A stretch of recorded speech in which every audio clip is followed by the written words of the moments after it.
Welcome to the Women on the Rise podcast. I'm Jen Blandos, the founder of Female Fusion, and this is where we look at everything entrepreneurship for female entrepreneurs. Whether you are just getting started or you have a 7 or 8 figure business, we cover the topics that matter most to you as you are building, growing, and scaling your business.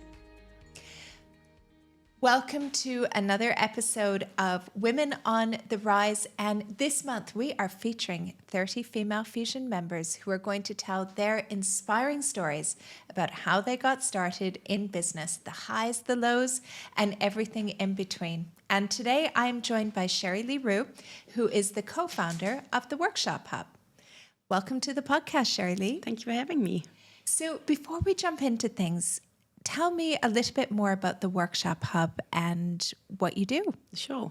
We're still a new little company. We're still growing. We're into our sort of third year. And it's just taken us by surprise as how it's grown. And the avenue that it's actually taken wasn't what we initially had thought it would.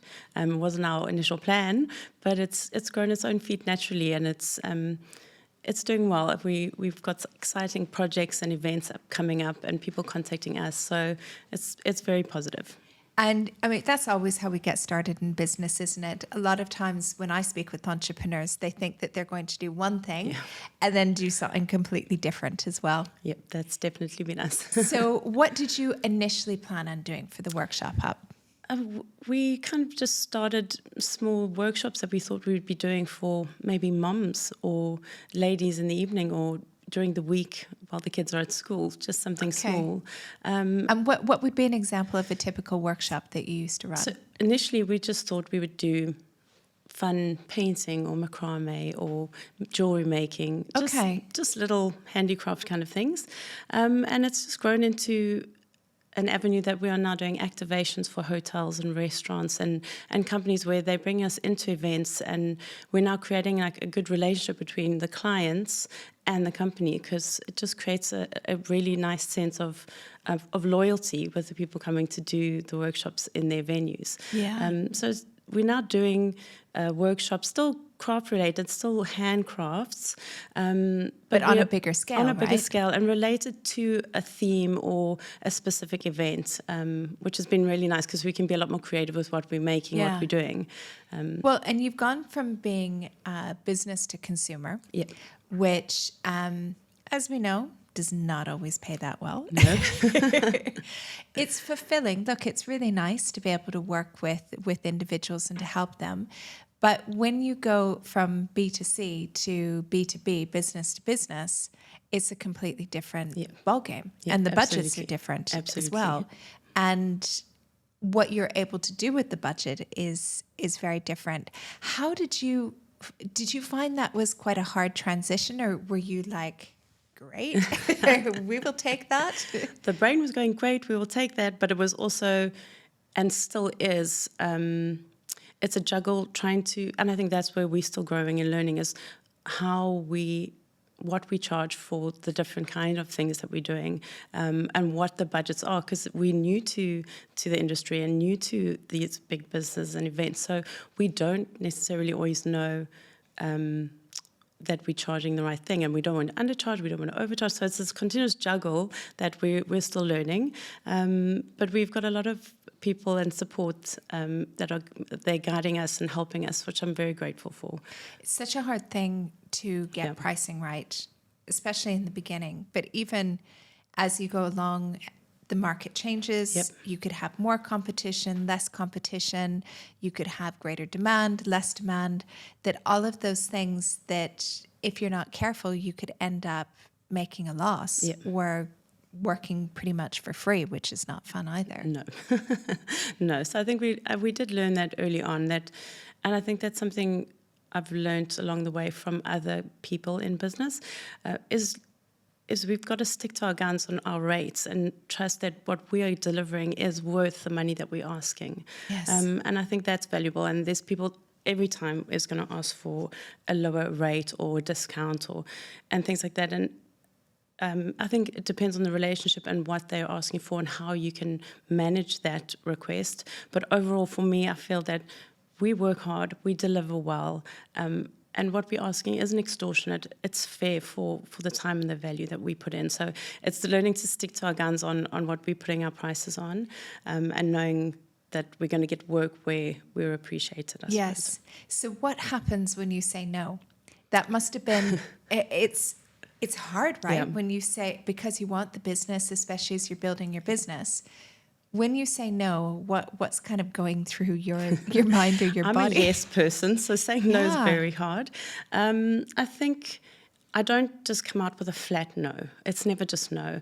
It's no, but we can do it this way. Or it's finding another solution to rather just being a no, a flat no.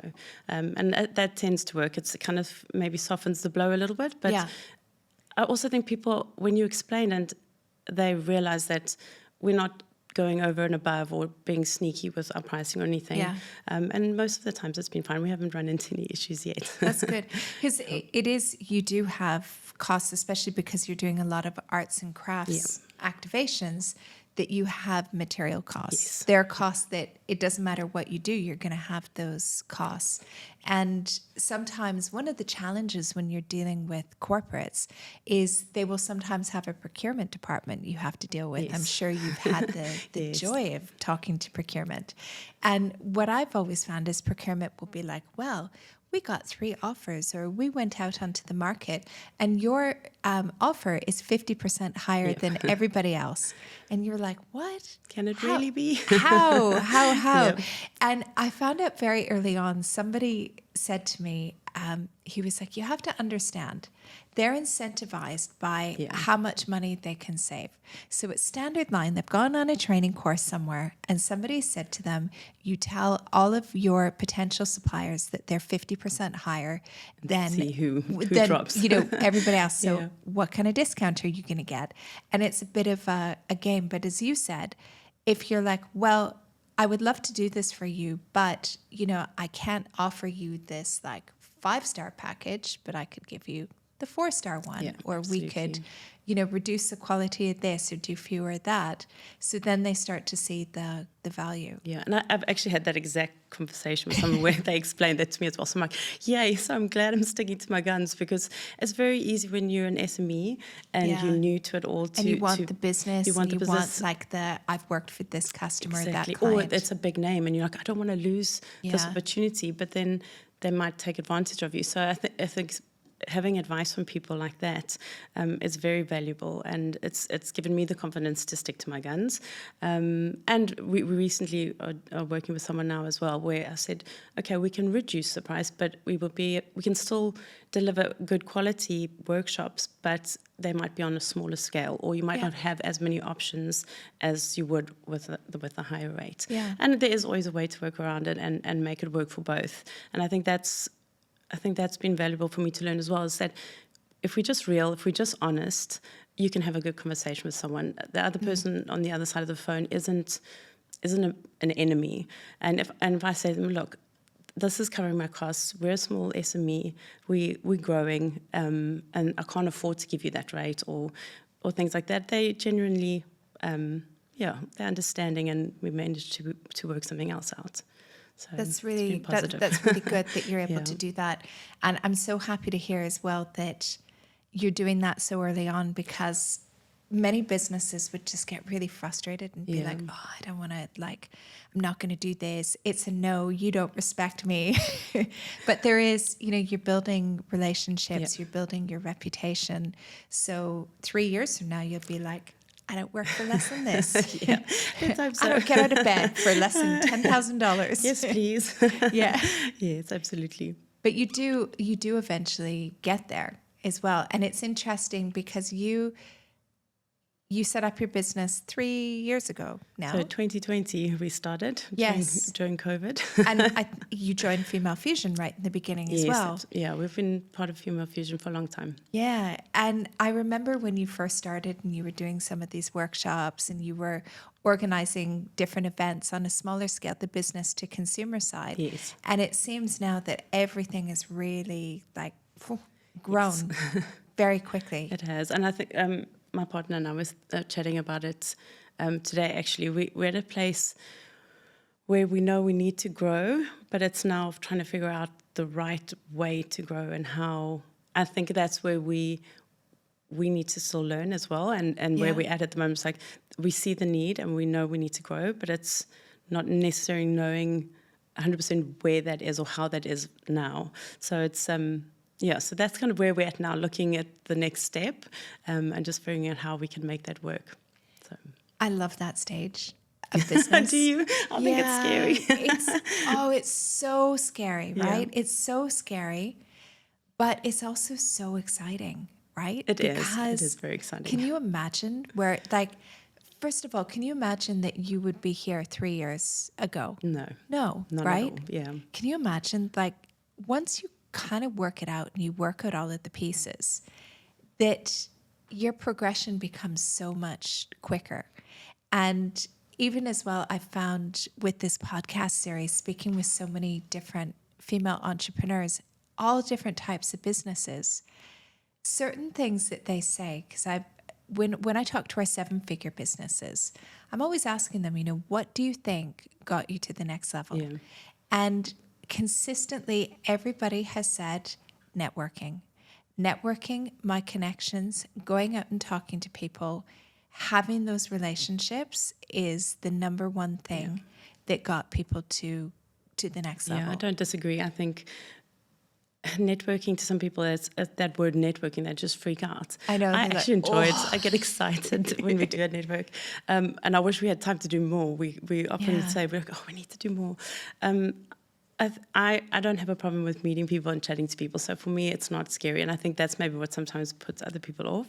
But just the benefit I've seen over and over again from people I've met, and not necessarily that they've helped me, but I've met someone else that I know could help them, or they've put me in contact with someone. So it's not only that the people that you network with, you have to do business with them. No. It's the afterwards when you bump into someone else and have another conversation, like, actually I met someone that can do that for you, and putting those people together.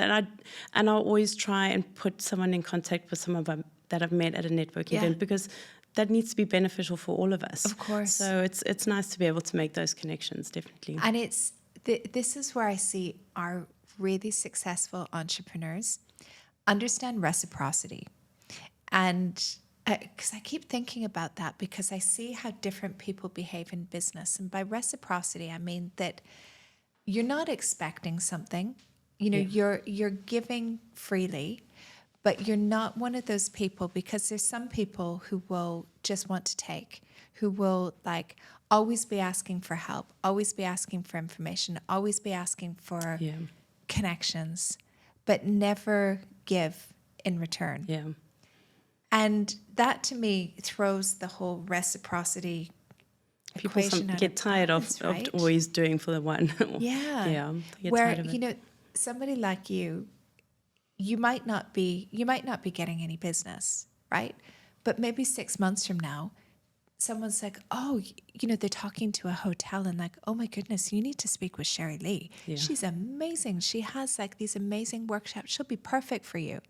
And maybe, that connection turns into a contract for an entire year. And I've seen that. I've seen contacts come in, or people contacting us from the most obscure places that I never ever thought they're I got your number from so and so, maybe you can help us with this, or they've actually come to a workshop as a social event for themselves, and they've seen how they could use it in their business, and then pulled us into business, and friends who are working in a totally different industry have called us in and said, you could work with us doing this or doing that. So it definitely comes around. And so I think that's what I've always loved about Female Fusion as well. Is it's always been about building someone else up. It's about building other people up, because if you're just looking to build yourself up, it's only going to go one way. But I think building everybody up, it just passes on. It passes together, on. right? Yeah, absolutely. Yeah. So scaling up is on the cards. So excited. So excited, because this time next year it's going to be a very different business, I'm sure. Yeah. What's your vision for the business in the future? Sure, that is a hard question. I think we've grown naturally, and we've grown really positively. Excuse me. So I think I'd like that to still happen.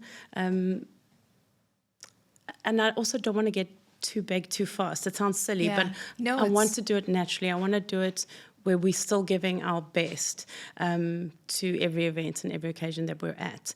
And it's just, I think, growing our team is what I would like to see done well. So, and I think that's hard as well, like finding the right people and knowing that how do we afford to have people, extra people.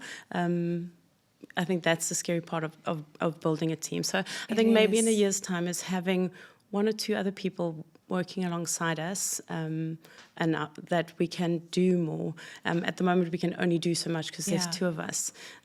But that will allow you to scale, right? That you'll be able to step back a little bit and have other people delivering things.